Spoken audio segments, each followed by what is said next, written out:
First, we are broadening the scope of Canada's anti-money laundering and terrorist financing rules so that they cover crowdfunding platforms and the payment service providers they use. These changes cover all forms of transactions, including digital assets, such as cryptocurrencies. The illegal blockades have highlighted the fact that crowdfunding platforms and some of the payment service providers they use are not fully captured under the Proceeds of Crime and Terrorist Financing Act.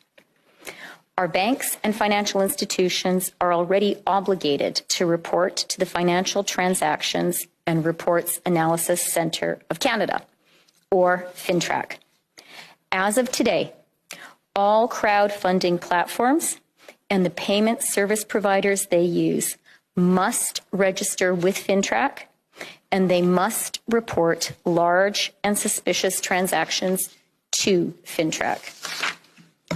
This will help mitigate the risk that these platforms receive illicit funds, increase the quality and quantity of intelligence received by FINTRAC, and make more information available to support investigations by law enforcement into these illegal blockades.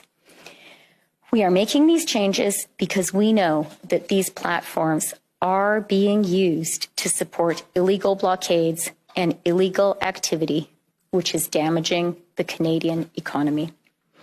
The government will also bring forward legislation to provide these authorities to FINTRAC on a permanent basis. Second, the government is issuing an order with immediate effect under the Emergencies Act, authorizing Canadian financial institutions to temporarily cease providing financial services where the institution suspects that an account is being used to further the illegal blockades and occupations. This order covers both personal and corporate accounts. Third, we are directing Canadian financial institutions to review their relationships with anyone involved in the illegal blockades and report to the RCMP or CSIS. As of today, a bank or other financial service provider will be able to immediately freeze or suspend an account without a court order.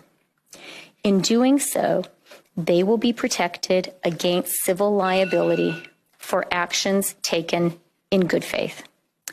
Federal government institutions will have a new broad authority to share relevant information with banks and other financial service providers to ensure that we can all work together to put a stop to the funding of these illegal blockades. This is about following the money. This is about stopping the financing of these illegal blockades. We are today serving notice. If your truck is being used in these illegal blockades, your corporate accounts will be frozen.